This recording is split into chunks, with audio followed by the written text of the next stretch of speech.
Ayer fue el Día Mundial del Cáncer y precisamente hoy es el Día del Dermatólogo. El cáncer de piel se reportan cada año en el mundo aproximadamente 3 millones de casos de cáncer de piel no melanoma y los casos de melanoma, que son los más agresivos, se reportan 350.000. En nuestro país no es una excepción, cada vez se detectan más casos de cáncer de piel y de melanoma y tenemos hoy, todos los años lo invitamos al doctor Guillermo Cortés, que es dermatólogo y oncólogo, para hablar sobre el tema. Felicidades en su día, doctor. Muchas gracias, don Ignacio, muy amable y muy contento de estar acá hoy compartiendo este tema tan importante. Cuando vemos los datos en el mundo, son 3 millones de casos de cáncer de piel, 3,5 millones de melanoma. Costa Rica no es una excepción. Para nada, y con un problema adicional, don Ignacio, y es que tenemos un subregistro importante. A pesar de que el cáncer de piel es una enfermedad que debe ser de reporte obligatorio al ministerio, pues tenemos mucha incidencia y muchos tratamientos de muchos pacientes con cáncer que no son reportados a las autoridades sanitarias, tanto en Costa Rica como en el mundo. Entonces, calculamos que ese número puede estar entre el doble o el triple de lo que se... Porque esos son los datos oficiales. Claro. Y los datos no oficiales son los que más nos asustan. Y lo que sí se ha notado es que al margen de datos oficiales o esas cifras no reportadas, sí se ha dado un aumento en los últimos años en el país. Sí, tenemos la inmensa ventaja de que hoy en día tenemos los recursos para hacer diagnósticos cada vez más temprano. La tecnología médica nos permite entonces hoy con aparatología, con entrenamientos, con educación al nivel primario de los médicos generales, con un entrenamiento de los médicos especialistas, podemos hacer cada vez detecciones más tempranas. Anteriormente, los pacientes llegaban cuando ya el cáncer estaba muy evolucionado, las lesiones eran muy grandes y realmente la comorbilidad y la mortalidad eran muy altas. Hoy en día, gracias a todas estas tecnologías, a toda esta preparación de los médicos, pues podemos hacer diagnósticos tempranos, oportunos, con muchos mejores resultados ya a la hora del tratamiento. Un 90% de los cánceres de piel son cánceres que no son melanomas. Hablemos de esos en primer lugar. Si se detectan a tiempo, si se procede a tiempo, hay un 95% de probabilidades de éxito. La naturaleza es muy sabia, don Ignacio, y en la piel nos da un órgano que nos da los cánceres menos agresivos, que se llaman los no melanomas vasocelulares, y los cánceres más agresivos que están en todo el cuerpo, que son los melanomas. Tenemos esa escala donde tenemos los dos extremos, los menos y los más. En los menos, afortunadamente, son los más frecuentes. Y estos son los que detectamos o los que aparecen principalmente a nivel centrofacial, en las áreas que nosotros llamamos de fotoexposición, o sea, donde da el sol, claro. Cara, orejas, cuello, manos, y allí es donde principalmente encontramos estos no melanomas, que son vasocelulares y epidermoides. Estos tienen una incidencia altísima, don Ignacio. Hoy estamos viendo en nuestra población, que es muy blanca, que es de ojos claros, sectores del país como San Carlos, por ejemplo, donde la gente es muy de ojos claros, y las labores de exposición al campo, agricultura o demás, pues permiten una exposición exagerada al sol, pues son muy, muy frecuentes esos casos, pero son afortunadamente diagnosticados a nivel centrofacial. Entonces, eso es lo que encontramos nosotros en las estadísticas. En el caso del melanoma, que sí puede ser mortal y que es infinitamente más grave que el vasocelular, hay un dato, hay una frase que me gustaría que explicara, que la diferencia no está en la frecuencia, sino en el momento de diagnóstico. Correcto. Eso tal vez, don Ignacio, resume la importancia o el énfasis que hacemos los médicos en la prevención y en el diagnóstico temprano. Hoy en día nosotros no tenemos fallas terapéuticas, en realidad lo que tenemos es una alta mortalidad cuando el paciente ya viene en estados evolucionados, cuando ya ese melanoma está en estadio 3, estadio 4, cuando ya hay metástasis a otros órganos, es cuando nosotros tenemos ya fallas terapéuticas porque tenemos que recurrir a terapias muy agresivas, biológicas, quimioterapias, etcétera, y ya hablamos de sobrevivencia en semanas, en meses o en años. Cuando nosotros detectamos un melanoma en una fase temprana, una fase inicial que está in situ, hablamos de supervivencia a 5 años de más del 100%. Claro. Quiere decir que ese paciente lo diagnosticamos, lo tratamos y ese paciente sigue vivo a los 5 y a los 10 años. No ocurre así cuando lo diagnosticamos en fases tardías, claro, que la supervivencia la tenemos a 6 meses, 3 meses, 4 meses, depende el grado de agresividad de ese tumor. Se da una paradoja, el cáncer de piel tiene la paradoja de que, a diferencia de otros cánceres, es visible.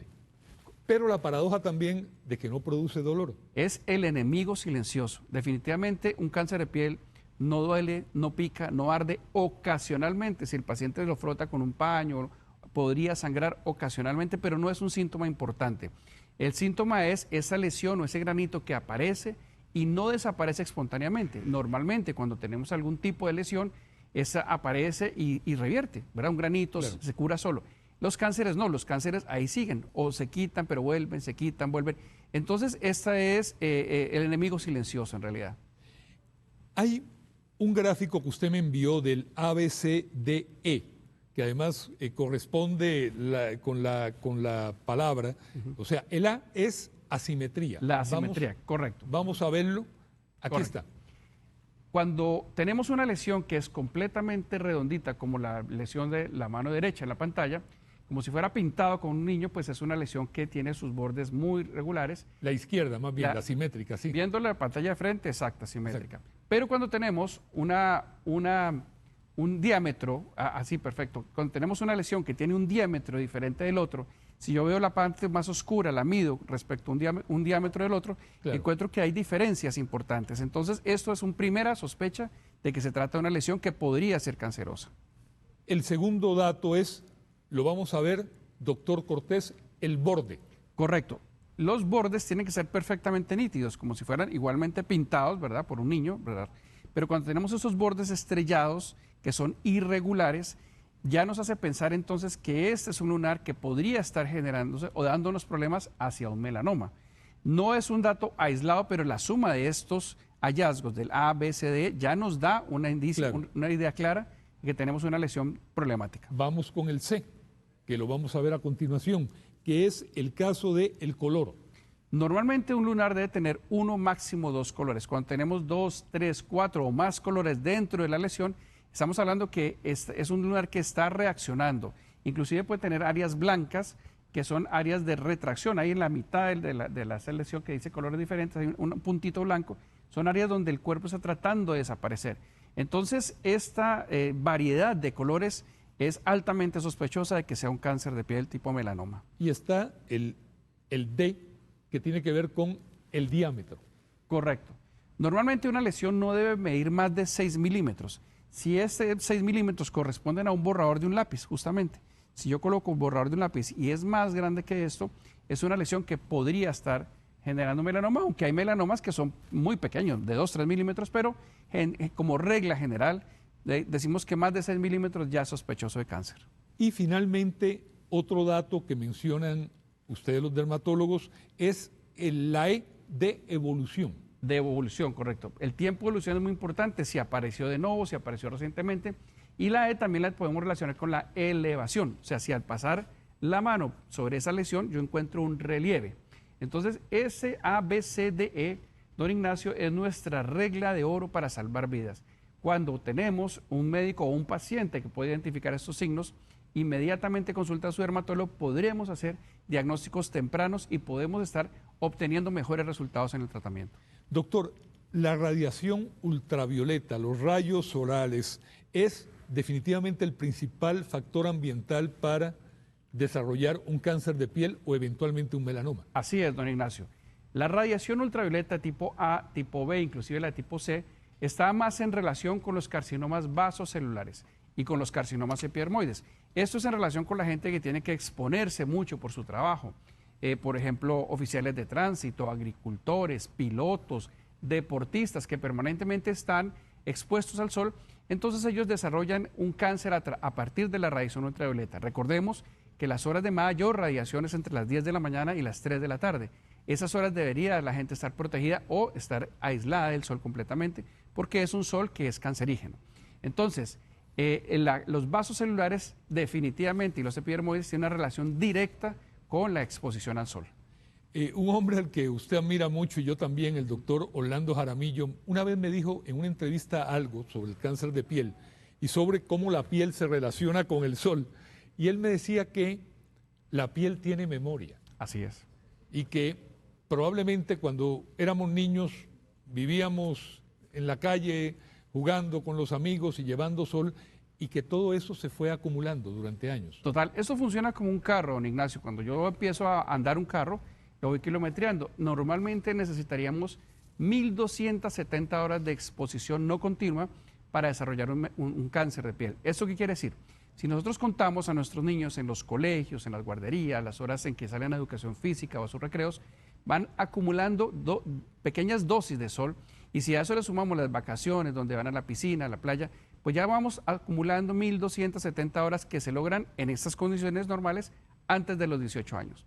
Entonces, es aquí donde hacemos un llamado importante a que los padres tengan ese cuidado con los hijos en la protección, medios físicos, gorras, camisetas, ropa adecuada y bloqueadores solares. El bloqueador solar hoy en día es un seguro de vida, es un seguro contra este tipo de cánceres que se pueden prevenir usando correctamente esta protección. Y hay que destacarlo porque inclusive hay una ley que eliminó los impuestos al protector solar, que el protector solar, como usted muy bien lo dice, no es un producto cosmético. Aplaudimos a la Asamblea justamente cuando aprobaron esta ley, donde bajaban el impuesto del IVA a los bloqueadores solares.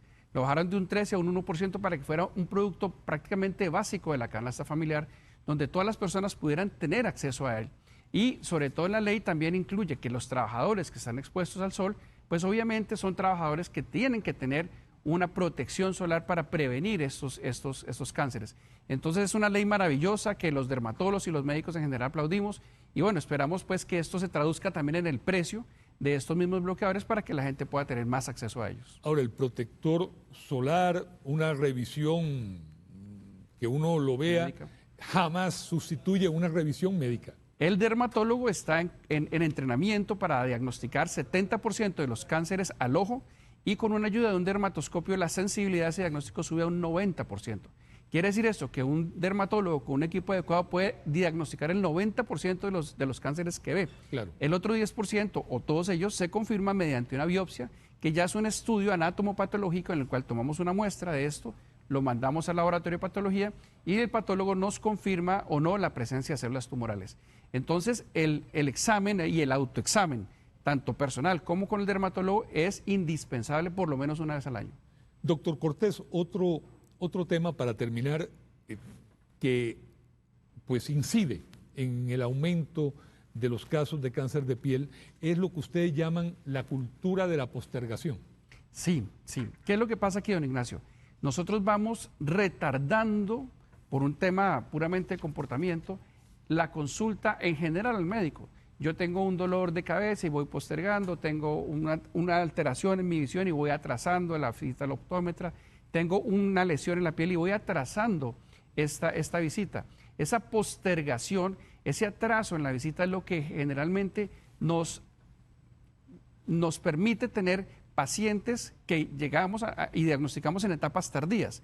Si esta visita fuera más frecuente, nosotros probablemente estaríamos diagnosticando pacientes en momentos más tempranos y tendríamos una mayor tasa de éxito, porque los tratamientos en general son muy buenos, los tratamientos son efectivos y la tasa de curación son muy altas, excepto cuando ya tenemos pacientes en fases avanzadas, en fases tardías, que ya son pues terapias prácticamente donde vamos a paliar, ¿verdad?, a estos pacientes, hacer una terapia paliativa y donde esperamos pues que no haya resultados tan exitosos. Doctor Guillermo Cortés, gracias por acompañarnos una vez más. Felicidades en el Día del Dermatólogo. Muchísimas gracias, don Ignacio. Y gracias por todas sus advertencias. Y a todos los colegas que hoy en su día pues, hacen esa linda labor de enseñanza, de educación y de visualización de estos problemas con los pacientes. Así que para todos los colegas también un fuerte abrazo. Gracias, doctor Cortés. Muchas gracias, don Ignacio.